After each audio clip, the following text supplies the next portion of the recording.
So it was they were almost politically, it was like a little echo chamber with all the hippies hanging out in one house. Musically, yeah.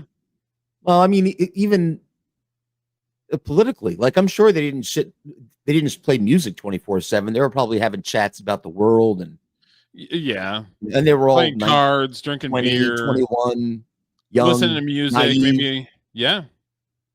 And their message that I'm sure was bounced around these houses a lot started spreading out to the people. And you got a whole movement that people are still trying to emulate to this day. Yes. And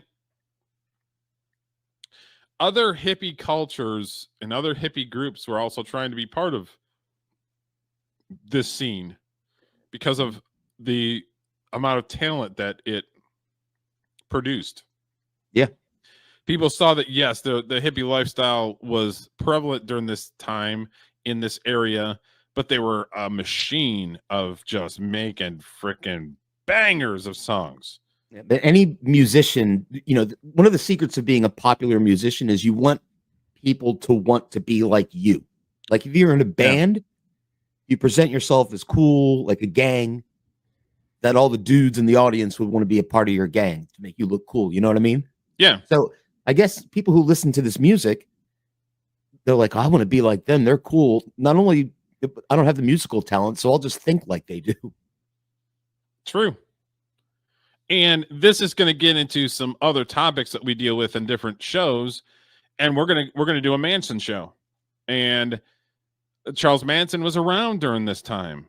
And he was hanging around these folks. So for people, and I had a disagreement with Jim a couple weeks ago when he started talking about it. And it's like, the thing is that Manson was a plant for the government and trying to basically kind of entrap people. He was using psychedelics to get things out of people.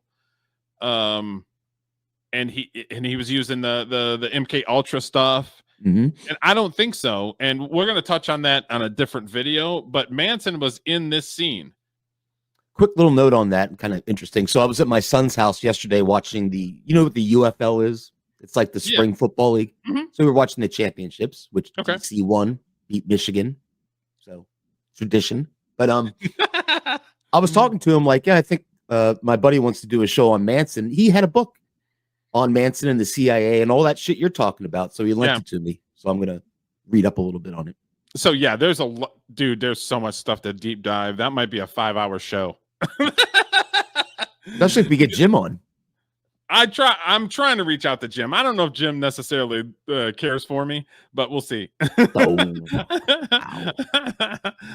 We'll see.